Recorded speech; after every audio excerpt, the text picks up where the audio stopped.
Good afternoon and welcome to the University of Regina's Research with Impact series, which is being delivered virtually. Today's presentation, How to Get to Net Zero Greenhouse Gas Emissions by 2050, is the second of a three-part series. My name is Lisa Mitchell. I'm the Associate Vice President of University Advancement and Communications at the University of Regina, and it's my pleasure to be your facilitator for today's presentation. I'd like to begin by acknowledging that we are virtually gathered on Treaty 4 territory, the traditional territory of the Cree, Saulteaux, Dakota, and Nakota peoples, and the homeland of the Métis. University Advancement, together with the University of Regina's Lifelong Learning Center, has been offering the Research with Impact series to our alumni for the past 3 years. To those of you joining us for the first time, welcome. Welcome to our Research with Impact 2020 virtual lecture series. And to those who took in the first lecture in the 2020 series last week with Dr. Cameron Mang, welcome back. Please note that last week's lecture with Dr. Mang regarding the impact of exercise on brain has been posted to YouTube and can be accessed via the University of Regina's alumni website. Our experiment to go virtual with our Research with Impact series has been a great success. We've had our largest ever audience join us last week with participants from around the world. And today, for our second lecture in the series, we had a significant number of people registered, and we have about 55 online right now from cities and towns throughout the province and from as far away as PEI, Nunavut, Vancouver, Vancouver Island, and internationally from Australia and the United Kingdom. So welcome to all of you. While the University of Regina continues to operate remotely during this COVID period, I do want to share that we have a record enrollment for our spring semester, which is underway right now, and all classes are being offered via distance learning. While COVID has challenged all of us, I am proud of the manner in which our faculty and staff and students have responded. The delivery of a high-quality education continues at U of R thanks to the dedication and hard work of the faculty and staff. I'm also very pleased to share with you that earlier this month, the university's research office began the first phase of a slow and tightly controlled 4-phase back to research plan that aligns very closely with the province's phased-in Reopen Saskatchewan plan. One of the benefits of offering this series remotely is that we can engage attendees from beyond Regina. We are so glad that so many of you have joined us today, and I hope that you find this format both engaging and informative. And now I'm very pleased to introduce our second speaker in the University of Regina's 2020 Research with Impact series, Dr. Brett Dolter.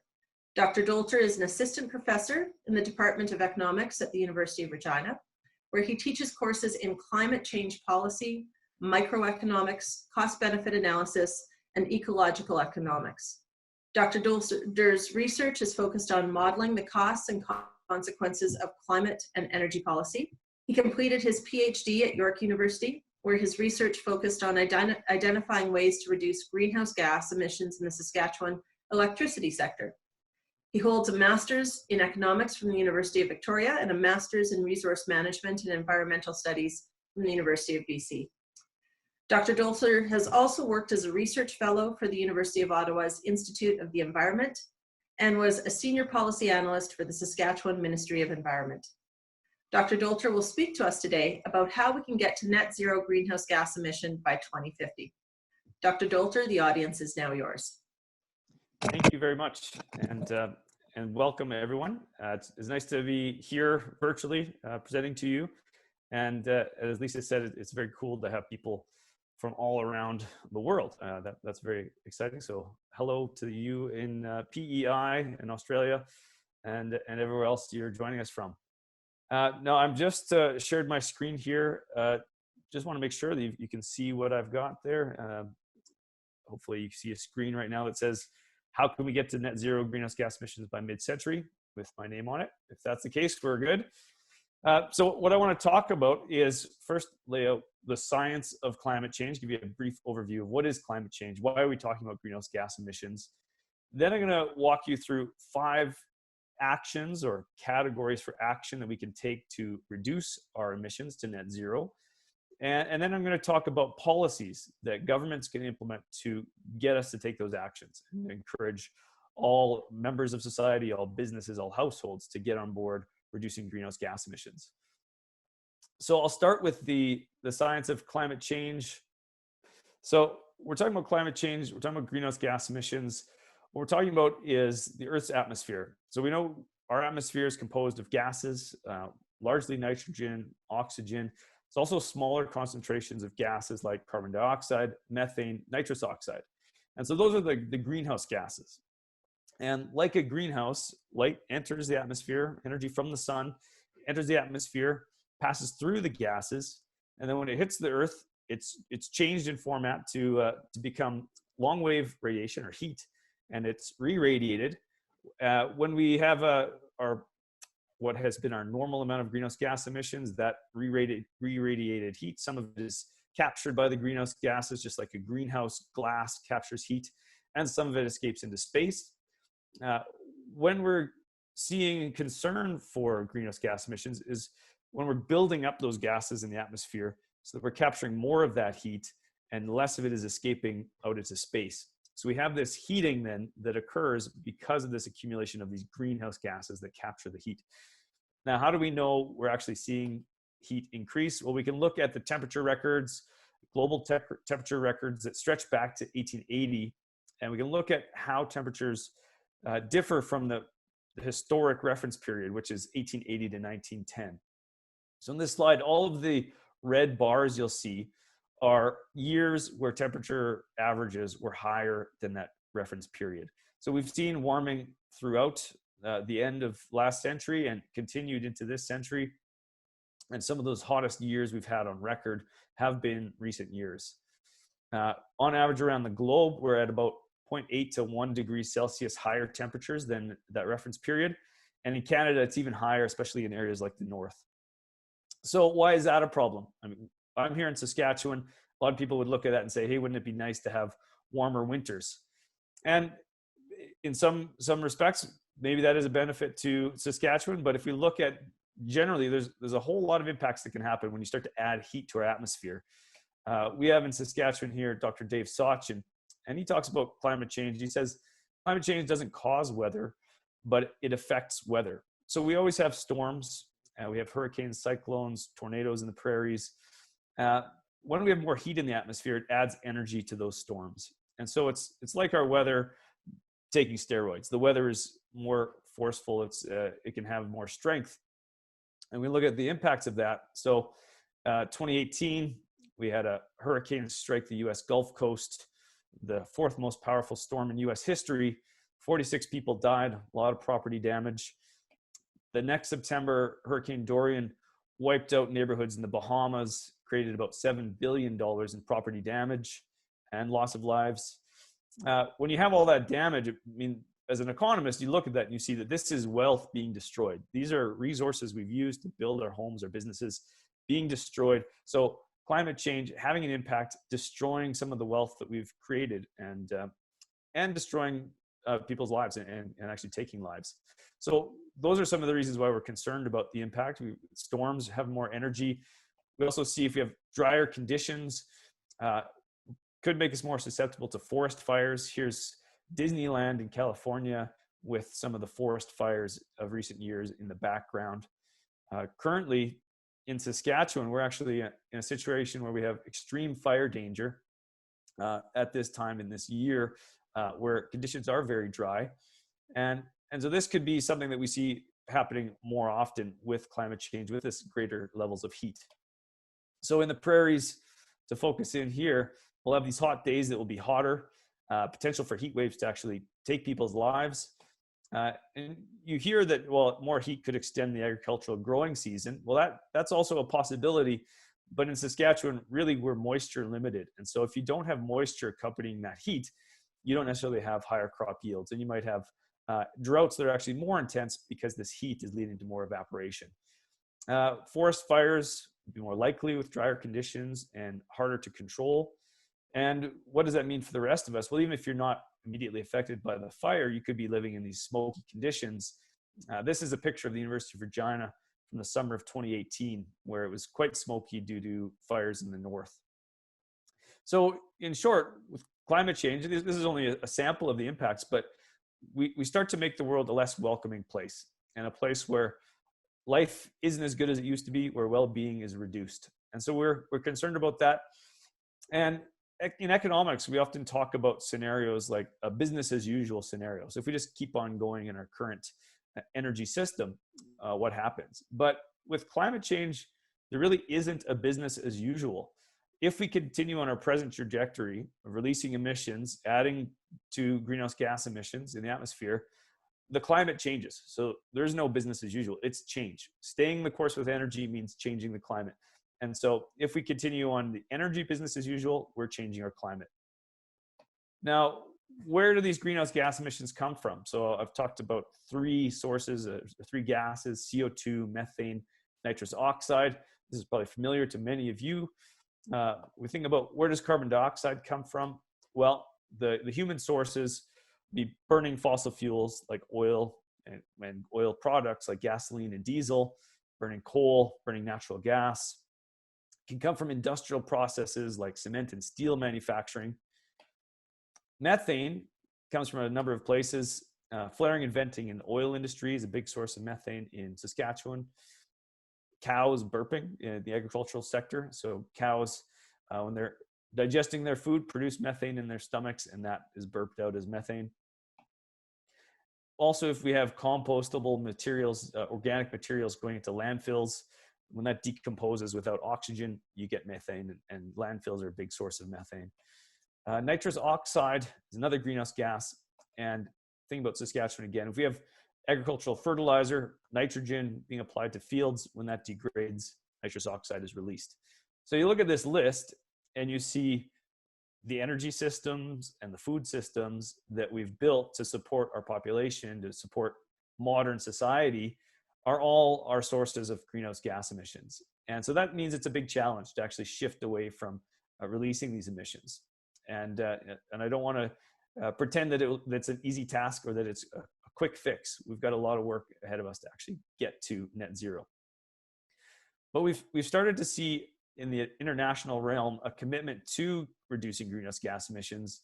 So the Paris Agreement in 2015, 195 countries agreed to try to limit global average temperature increase to well below 2 degrees Celsius above what the levels were pre-industrial times, and even try to reduce or to hold the temperature increase to 1.5 degrees Celsius above those levels, which we're nearly at now. So that's a big challenge. Now, what does that mean? How do we actually keep the temperature increase below those levels? Well, you might have seen pictures of this young woman, Greta Thunberg, Swedish climate activist. She reminds us that perhaps the most dangerous misconception about the climate crisis is that we have to lower our emissions, because that is far from enough. Our emissions have to stop if we are to stay below 1.5 to 2 degrees Celsius warming. So she's saying you can't just reduce the emissions, you got to get them to net zero. Now, why is that the case? Well, I use this metaphor of a bathtub. So I think about climate change as caused by the level of water in the tub. So we've got these concentrations of greenhouse gases. I'm calling them CO2, but often we convert, when we're talking about climate change, we convert methane and nitrous oxide to be a carbon dioxide equivalent. So concentration of greenhouse gas emissions, carbon dioxide equivalent in pre-industrial times was 280 parts per million. I just looked at the latest measurements at Mauna Loa in the middle of the Pacific Ocean. We're now at 417 parts per million. So our concentration has been going up. So if you think about that level of concentration as the water in the bathtub, we've got to keep that water level to 450 parts per million if we want a 50-50 chance of keeping temperature increase to 2 degrees Celsius. So that's to 2 degrees. We'd actually have to be lower than that to keep it to 1.5 degrees Celsius. And all of those sources of greenhouse gas emissions are like the water coming out of the tap of the bathtub. So every time you drive your car, burn gasoline, heat your house, burn natural gas, use some electricity and get the coal or natural gas plants running, that's releasing greenhouse gas emissions. It's adding to the concentration of CO2 in the atmosphere, which is like adding to water in the tub. So if you want to stop the level in the tub from increasing, you actually have to find a way to shut that tap off. Or if you still have a small flow coming out of that tap, you have to find some way to let some water out of the stopper in the bottom of the tub so that we keep the concentration from going up. Now here's a look at how we've been doing. Here's the Manu Lao Observatory, and you can see that the concentration of CO2, that level of water in the bathtub, has been going up fairly continuously, and maybe even at an increasing rate in recent decades. So that's the concentration. As I said, to get the concentration to stop increasing, you got to get the emissions down to net zero. Here's an image of what that looks like to have a good chance of staying at 1.5 degrees Celsius. So you're either having to get to zero by 2055 if you can have some CO2 later pulled from the atmosphere, or 2040 if you're not going to be able to rely on actually removing CO2 from the atmosphere. So how do we do that? And how do we address this challenge? We might only have 20 years to make this big transition and to get to net zero. And you can look at that emission trajectory. That's like falling off a cliff with our emissions. It really is unprecedented to see emissions drop at that speed. Well, we can look to some of the literature out there, some of the studies that have been done to come up with what are the general principles we need to follow. There's been a few studies of Canada. The Trottier Energy Futures Report came out in 2016, outlining the pathway to net zero. Deep Decarbonization Pathways Project came out in 2015. Federal government put out a strategy summarizing some of this work. And reading through these studies, you find that there's 5 big actions that we need to take to keep our emissions from rising and then to start to reduce those to net zero. So I'll go through those 5 actions first, and then I'll get into the policy we need to support those actions. So first action we need to take is to improve energy efficiency. There's an image of an LED light bulb. You think of energy efficiency, it's moving from incandescent bulbs, the old wire bulbs, got really hot, a lot of energy lost as heat, moved to a compact fluorescent that uses less energy. Now LED lights use even less energy to produce the same effect, to give you light. So that's one thing we want to do, is become more efficient at using energy. And we want to do that first so that when we're having to worry about using clean energy, we're using less of it to start with. So we think about what does that mean in the residential sector. Well, here is a home in Saskatoon built with passive house approach. So they used a lot of insulation. They made it very airtight. They faced the window south so they get some heat from the sun.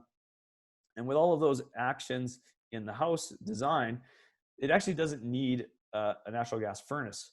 It has a small electric heat recovery ventilator that the owner says is about the size of 2 small hair dryers.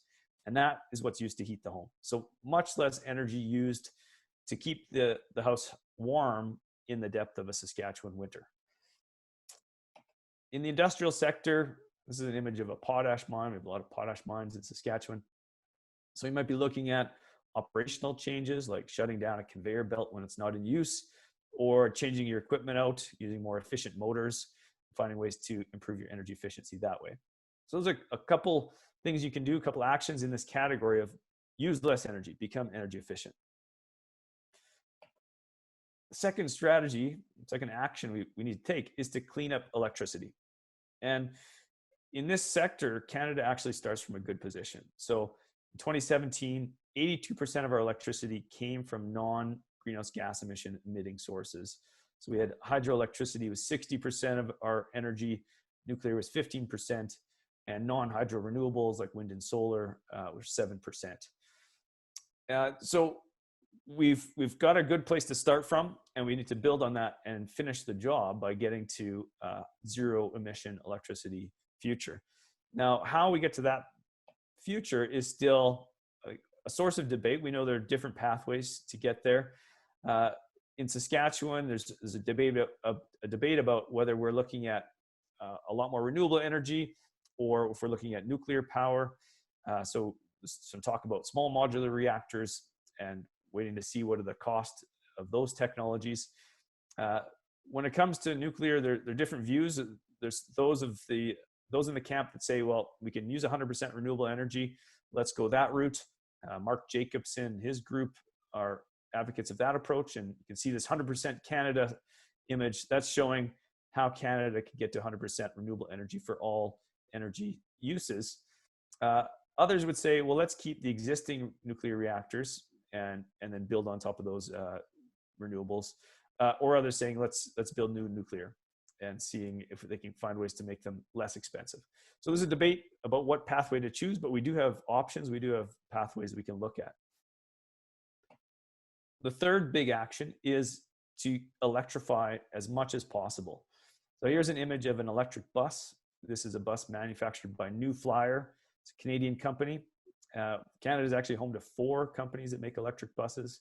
So we want to look especially at transportation to electrify, especially the kind of transportation you and I would usually be taking part in. So moving around in a city or shorter trips. I'll talk about freight in another section, but how do we get around in the city or between cities looking at electrification, electrifying cars or electrifying public transit? We can also electrify heat. So in Saskatchewan, as I said, we have a lot of natural gas furnaces. That's the typical approach to heating homes. We could look to use ground source heat pumps where we're using electric heat and we're getting an assist from ground temperatures that are warmer than our air temperatures. That can help warm homes in the winter for less money and cool homes in the summer for less money. And you can also do this with industry. You can also use heat pumps with industry to replace some of the natural gas used for heating in industry. So that's the third action, electrify as much as you can. In some cases, it will be difficult to electrify industries and sectors. And in that case, we've got to look at other low carbon or zero carbon fuels. So if you think of an electric vehicle has a battery in it, but a battery can be heavy, and you might need something that has more energy density, packs more punch for a use like air travel or long distance freight. And so when you look at these sectors, you'd be thinking about looking at biodiesel, where you're getting fuel from crops, or thinking about hydrogen. And there's more work being done these days to look at hydrogen as a fuel. Hydrogen is really an energy carrier, so you don't go and find a deposit of hydrogen. You can create hydrogen either by splitting natural gas apart. You get hydrogen, you get some CO2. You've got to then capture that CO2 if you're going to not have it go to the atmosphere. Or you can split water using electricity. So again, using more electricity, split water, so you get hydrogen and get an energy carrier, a dense source of energy that way. Now, the last action is sort of a grab bag, an assortment of actions. So I'm calling it decarbonize industry strategically. So heavy industry is the source of about a third, 33% of global greenhouse gas emissions. You can see here global emissions by sector. Industry is 33%. And in that, the top 10 industries are about 90% of the emissions from industry, and the top 3 industries are about 55%. Now, industries are quite different in the nature of their emissions. And so the big emitters are iron and steel, chemical and plastics, and cement. And you can see that the emissions are coming from different sources when you look at different sectors. So for iron and steel, a lot of the emissions are direct energy-related emissions, burning coal, perhaps in a blast furnace. And then you have some process emissions in orange. If you look at cement, process emissions are the big sector. And so what do I mean by process emissions? Well, these are not the emissions that come from using energy, but they're released through the process of actually creating cement. So if you look at cement, you take limestone and clay, you mix it with other materials, you heat it up to 1450 degrees Celsius. That splits splits material into calcium oxide and CO2. You want the calcium oxide, the CO2 is produced as a byproduct, and you've got to do something with that if you want to keep it out of the atmosphere. And so in that sector, in a sector like cement, or perhaps in steel, some of these other heavy industries, that's where we might need to look at carbon capture and storage. So here's a couple of images of the Boundary Dam 3 plant. Those of you who don't know about it, in Estevan, Saskatchewan, down in southeast Saskatchewan, SaskPower built the world's first coal plant that would capture CO2 emissions out of the smokestack and condense them and keep them out of the atmosphere, either by injecting them down underground or selling them to an oil company where they would inject it underground. So this is Corwin Bruce of Sask Power giving me a tour of the carbon capture and storage plant down in Estevan. So we know this technology works, and it's been working down in Estevan. The best application for it might actually be in the industrial sectors, so capturing the process emissions from cement or steel making. Steel, also other innovations that could be coming about. So hydrogen could play a role. Here is an image from ThyssenKrupp, big German manufacturing giant. And on November 13th, 2019, they ran a steel furnace using hydrogen. So they're substituting hydrogen into the mix to make steel. So to summarize, there's these big 5 categories of action to get us to net zero. Got to improve efficiency, so use energy wisely. Got to clean up electricity, get to zero emissions electricity. We know we can get there. We know we have the technologies to do it. We just have to figure out what's the best pathway. Electrify as much as possible, especially transportation and heat. Switch to low carbon fuels where we can't electrify. Could be biodiesel, could be hydrogen. And then when we look at industry, I want to be strategic and think about what are the particular characteristics of each industry. What is the best way to get to net zero in each industry? So those are the actions. And then if you are a member of government, if you're an MLA or an MP, you have to think about, well, how do we actually get people to take those actions? How do we motivate actions? And that's a lot of my work in climate change policy research, really looking at what motivates people to take action. So we know that in the past, we've often taken an approach of asking nicely, please reduce your emissions. It'd be great if you did. Give some information to people and hope that they make choices that reduce emissions. But this hasn't been very successful, and partly is because climate change is a global problem. It's a problem, we call it a collective action problem. We need everyone to take action. And so you might have a few people who would voluntarily take action. They might be altruistic. They might have values that say, hey, I want to live a green lifestyle. Companies might try to do that as part of their branding efforts. But if you are a company, especially you work in a world where you've got to compete to sell your product at lower cost, if you take an action that reduces your emissions but increases the cost of your product, well, you might lose market share. You might not be as profitable. And that's an issue, because if you're a company, your responsibility is to your stakeholders, your shareholders. You have to maximize their profits. So if you can't be a do-gooder if you're not going to have that doing good increase your profits in the private sector. So we don't get a lot of voluntary action because of that. And what we need then is policy. And one way to think about government policy is mutual coercion that's mutually agreed upon. This is a phrase I take from an essay from 1968, essay called The Tragedy of the Commons by Garrett Hardin. So he says, if you have a collective action problem where it is actually costly to the individual to act, and so they're not going to act unless everyone acts, well, you need everyone to agree. Let's put in a set of rules that requires us all to act, because it will all be better off if we do. And as individuals, we don't lose out. So what can governments do in this regard? Well, they have different policy tools they can use. You can use the ask nicely approach, and in climate change policy, we'll call that moral suasion. Please use less energy. Please switch your fuels to zero emissions. You can use incentives to pay people to reduce their emissions. You can use regulation. I'm being cheeky here in brackets. You can incarcerate people if they don't follow the regulation. So these are laws that require certain technologies to be adopted or certain targets to be met. You can use a market-based approach.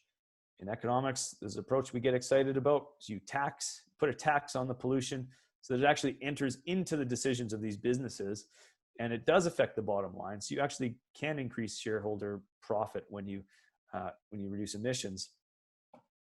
Or government can invest directly. They can buy stuff, and they can buy transmission lines to link provinces. They can invest in power plants. They can buy big purchase, big ticket items, or put money to help other companies do that. So if we look at those 5 policy tools, I'm going to evaluate those now to see, well, how are we actually going to know whether they're effective, and what are the criteria we want to use? So there's 3 criteria. We want to know, will this reduce greenhouse gas emissions? Will it be at the lowest cost to society? So this matters. If you're going to reduce emissions, you want to do it at a low cost way, because you can then reduce more emissions for the same amount of money.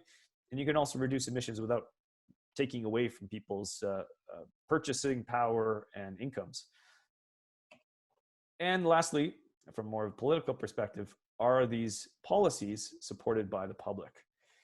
So let's go through each now. Let's go through the moral suasion. Now, when I hear, I'll talk about Mark Jackard's book at the end, but he uses example of the 1 ton challenge. Some of you might remember it. I remember it from the early 2000s. So Rick Mercer was paid to do a campaign saying, hey, everybody, reduce your emissions by 1 ton. Now, what did it accomplish on its own? Probably not very much. And when we look at the history of Canadian greenhouse gas emissions here, you can see we signed the Kyoto Protocol in 97. It set a target to reduce our emissions to 6% below 1990 levels by 2012. We then abandoned that one in around 2005, 2006. And we signed the Copenhagen Accord, which kind of kicked that same target down the road a bit. And now more recently, we've signed the Paris Agreement. Well, you don't see big drops in greenhouse gas emissions through that period. Even though we're signing agreements to reduce them, they've remained flat, which is actually an accomplishment of its own. But you don't see them start to move down a whole lot, except for 2009. And if you think about what happened in 2009, well, that was the economic recession. So that's not a great way to motivate emission reductions. The most effective emission reduction we've seen in Canadian history was the phase out of Ontario coal plants. And that was regulation imposed by government. So moral suasion hasn't been enough to get us where we want to go. And that's been a lot of the approach Canada has taken. Incentives, second policy tool we can use. So you're paying people to do the right thing, or you can remove subsidies on things that are not good, the bad things. So an example of an incentive to reduce emissions would be giving people money if they buy an electric vehicle. So the federal government announced a policy of giving $5,000 if you buy an electric vehicle, or $2,500 for a hybrid electric vehicle. And that sounds nice. It sounds like, yeah, why not reward good behavior? And now from the economic perspective, we want to look at what is the cost of reducing emissions using that approach. So what is the cost of reducing emissions using a subsidy for electric vehicle purchases? The Eco-Fiscal Commission took a look at this. They said, well, in Quebec, they have this policy. They give $8,000 per vehicle. That cost for emissions reduced is about $395 per ton of CO2 reduced.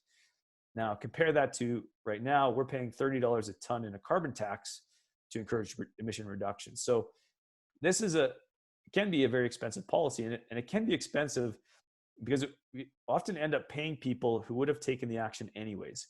So these are people we call free riders. They're planning to buy an electric vehicle.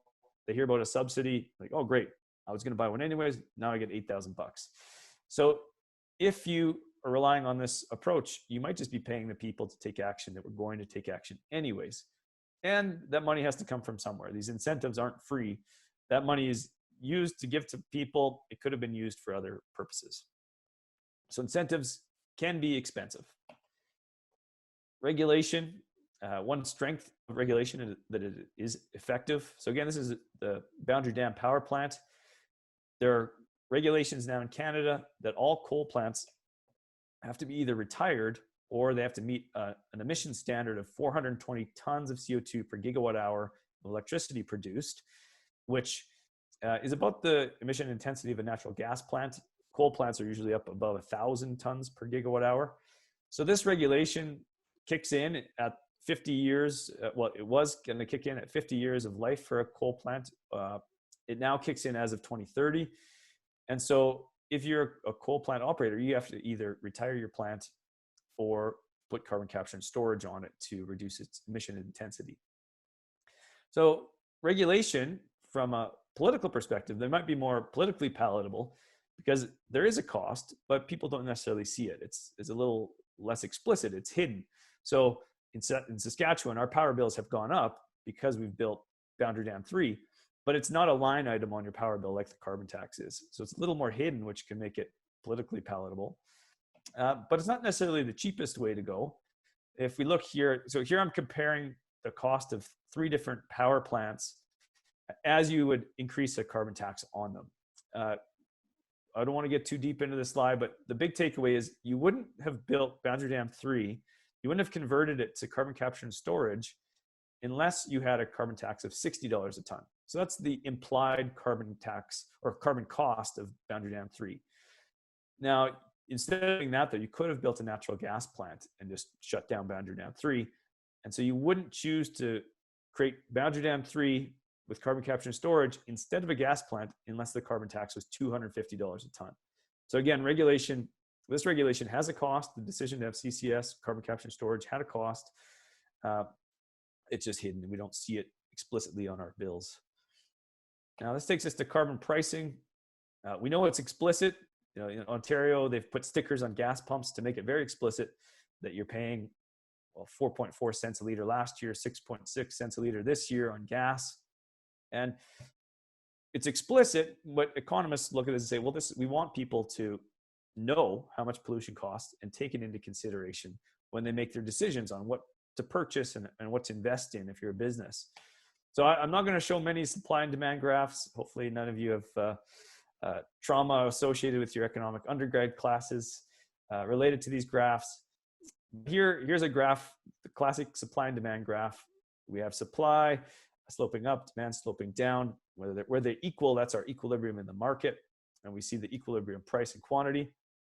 Now, we usually think that at that equilibrium, if markets are working really well, private cost to produce the good is equal on the margin to the value of the consumer who buys it. And this is good for a number of reasons. And if you take an economics class, you can get into that. Now, if you have pollution, you have a cost that's not in the price. We call it an external cost or an externality.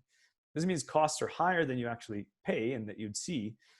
And what this means is our equilibrium, that first Q, that level of consumption is actually too high. It's not the optimal place to be. We're consuming too much and prices are too low.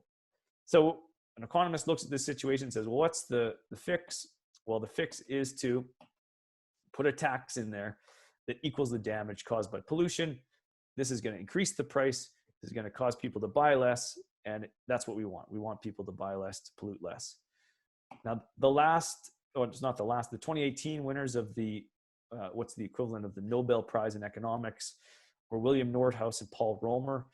They won based on their work related to climate change. And a lot of their work pointed to the value of taking a carbon tax approach to reducing emissions. So here's Paul Romer, interviewed on CBC shortly after he won, saying the policy to reduce greenhouse gas emissions is very simple. Just commit to a tax on the use of fuels that release greenhouse gases, make that tax increase into the future. People will see there's a big profit to be made from figuring out ways to supply energy where they can do it without incurring the tax. The problem is not knowing what to do. The problem is getting a consensus to act. Now, they're not alone in this thinking. Later, in 2019, about a year and a bit ago, you had a whole bunch of economists in the US. There was former US Federal Reserve chairs, Janet Yellen, Alan Greenspan, Paul Volcker, Ben Bernanke, 27 Nobel laureates in economics, 15 former chairs of the Council of Economic Advisors. They're all called for a carbon tax as an approach to fight climate change in the US. And they called for a carbon tax and dividend plan, which is very similar to what the federal government has in Canada now, where you tax people and then you give the money back in the form of a dividend. In Canada, you get it back when you do your income taxes. And I think this is important to think about what happens with the revenue. So if we just look at the impact of a carbon tax without any of those dividends, I'm looking here in Saskatchewan. I've separated the population of Saskatchewan into 5 income groups, from the lowest income group, which is the 1, to the highest, which is the 5. Now, comparing the 2017 PST change that we had in Saskatchewan, we had an increase in PST, both in the amount but also in what it applied to. If we look at the impact of that for households and compare that to the impact of a $50 a ton carbon tax, that's the carbon tax we'll see in 2022, you can see the impact across these income quintiles is actually pretty similar. I was surprised at how similar it is. That PST increase has a similar impact.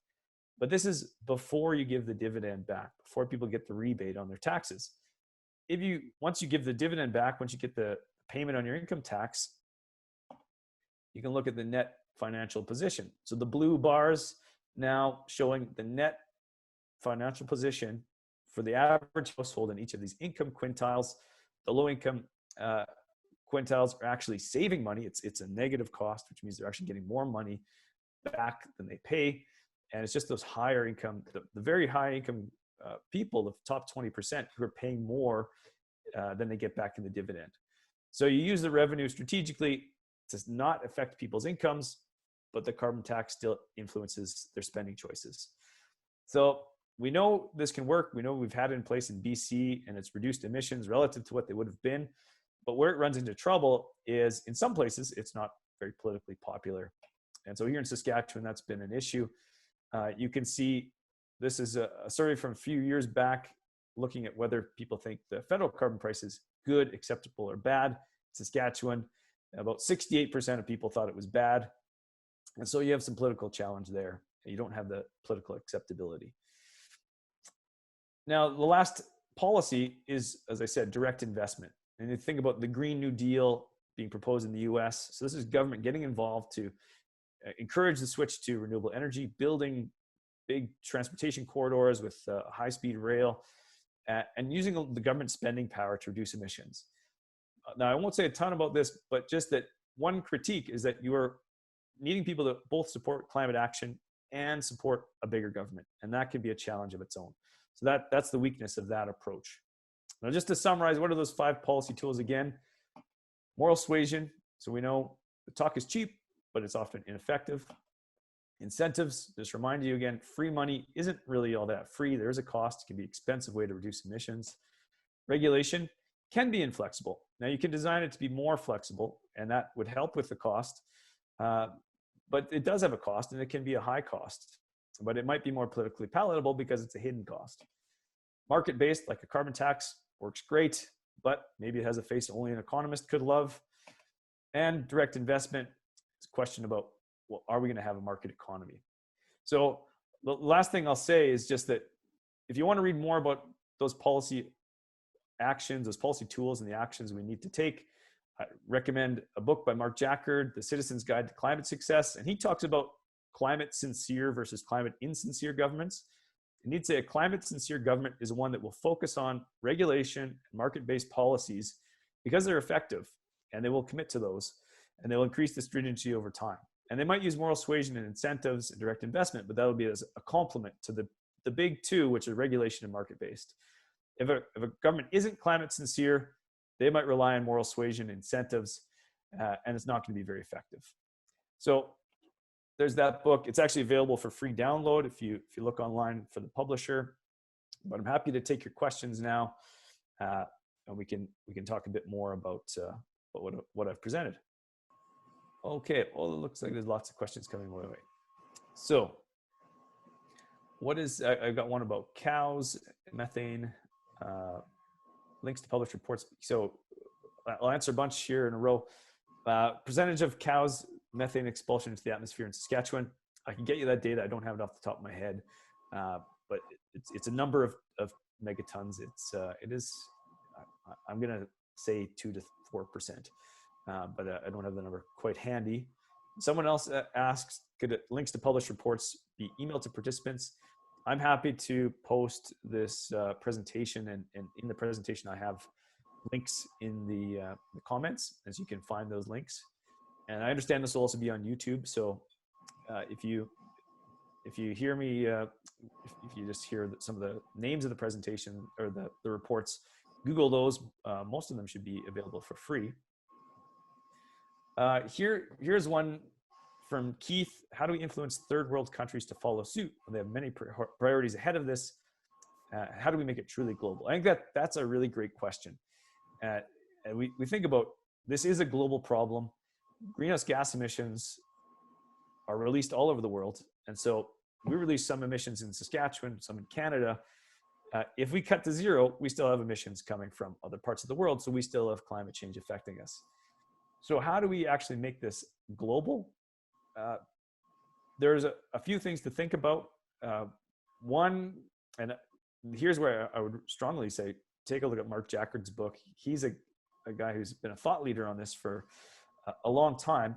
And what he suggests is that, first of all, we have to think about showing the path forward in our countries, the rich nations. So if Canada can show that we can get to zero emissions electricity, and can get to zero emissions transportation, we've created a model that then other countries can follow. In doing that, we might actually lower the cost of some of those technologies. So Germany, the rich nation that installed a lot of solar when it was really expensive, that helped to drive down solar prices. And we learned through that process. So there's learning by doing as countries put technologies into play. If we lead, we start to bring those costs down. That makes it more affordable for countries around the world. Now that's in terms of the action. In terms of the policy, so as I said, we have this collective action problem where if one country acts and they're just like one company acting, you raise your costs, your products are more expensive relative to your competitors. You can have that same issue as a country. If you put in a carbon price, no one else puts in a carbon price, then your products are going to cost more to export than some of your competitors. So what do you do about that? Well, if you focus on carbon pricing as the policy to think about, you'd want to create what William Nordhaus is called a climate club. That's a group of countries that all agree to put in place a carbon price. They put in something of relatively the same magnitude. So maybe we all have $50 a ton to start with.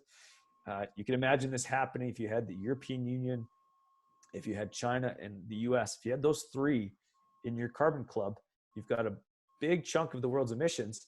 And if they're all putting a price on carbon, that means your competitors, a lot of your competitors are going to be facing that same carbon cost. So you get that carbon club created. Now, if you're a country outside of the club, you get taxed when you try to sell into a country. So you have a border tax. It adjusts for the fact that you didn't put a carbon tax on. And again, if your club is big enough, if it's the big countries, then those can be effective. So every other country, if they want to sell to the big markets in the US, the EU, and increasingly in China, they know they have to put a carbon tax in place. And that can be one way to get where we need to go, because we don't have a global institution where that institution has the power to impose a carbon price. We need individual nations to do it and to coordinate with each other in order to make it effective. So I'd say those two things: lead by example, bring down the costs, and that's on the action front, and on policy front, join with like-minded countries to create a club where you all have a carbon price, and you've all then made that basically a global policy, because people need to adopt it if they're going to sell to you. Hopefully that gives you something to think about. There's lots more to read on that. And again, I'd recommend Mark Jackard's new book if you want to check that out in a deeper way. Now I see a question from John. Is there a way to replicate the drop in emissions without replacing economic hardship on average people? I think maybe, is John talking about drop in emissions we've seen due to COVID or due to the 2009 recession? They're both related. So as I said during the presentation, we had this drop in 2009 when we had an economic slowdown.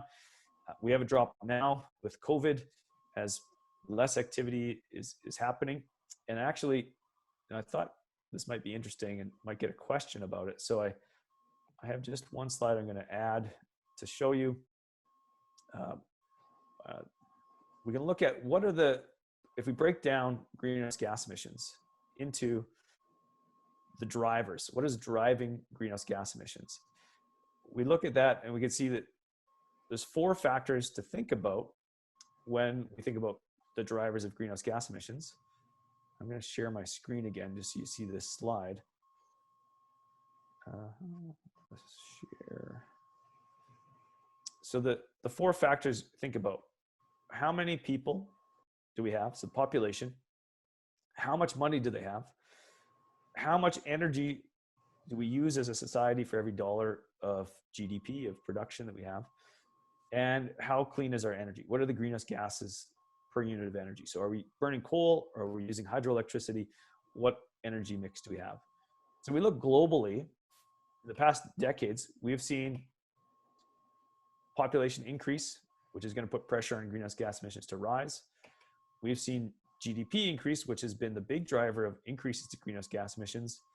We have seen energy efficiency, countries using less energy per unit of GDP, and we've seen cleaner energy, but those haven't been enough to outweigh the increase in GDP. Now, we need to get to zero greenhouse gas emissions per unit energy to actually get to zero emissions. But what we've seen in the economic recession and what we've seen in COVID, this is a report that actually I just saw came out today. You can see that the drop in emissions is that little red line showing COVID and having people stay at home has dropped annual emissions, not the concentration of CO2, but annual emissions pretty sharply. But of course, it's been very disruptive to the economy, and it's been a very high economic cost. And so what I'd say, to go back to the sources, we probably don't want to rely a whole lot on reducing GDP per person in order to reduce our emissions. We want to clean up energy. We want to shift to these zero emission energy sources and processes.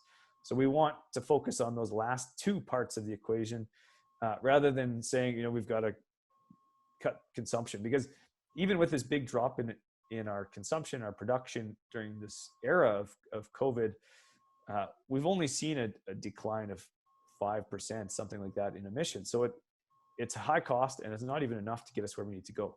What we need to do is to transition our energy system over the coming years, over the next couple decades, to get to zero emissions.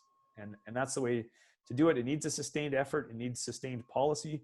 You need regulation and pricing, some combination of those, one or the other or both, that increases in stringency over time so that we can get where we need to go.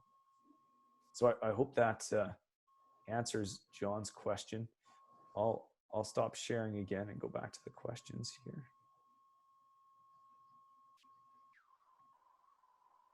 Is there an article or paper that describes a carbon club?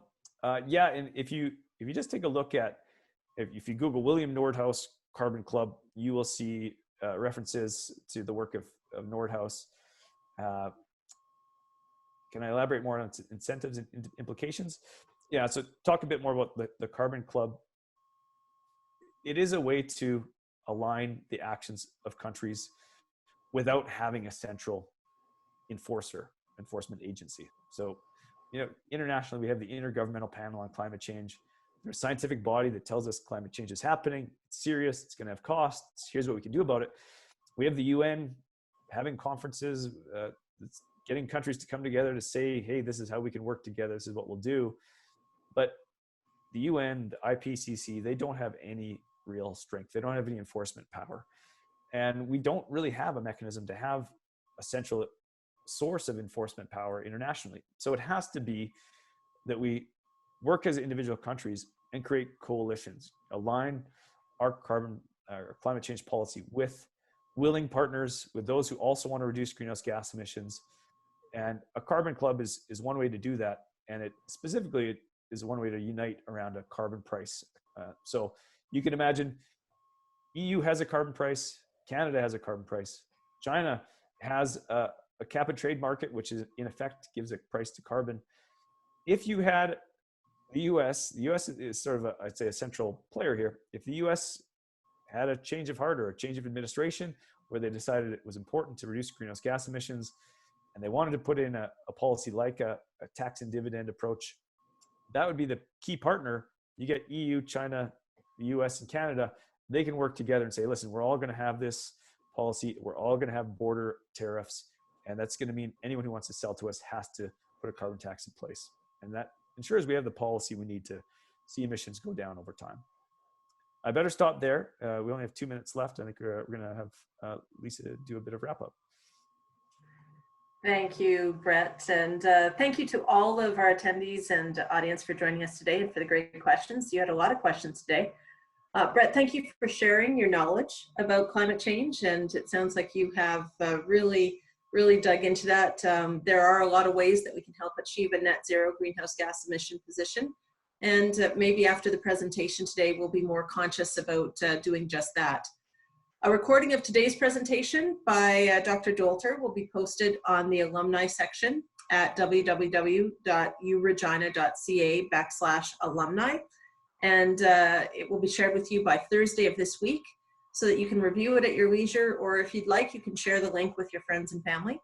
And be sure to register for our next offering in the University of Regina's Research with Impact series, which is being presented next Tuesday, May 26th at 12 p.m. Dr. Jason Childs will present the economics of cannabis. Thank you once again for joining us. Please continue to wash your hands, practice social distancing, and stay safe during this time of COVID-19. And until next time, please stay healthy. Thank you again.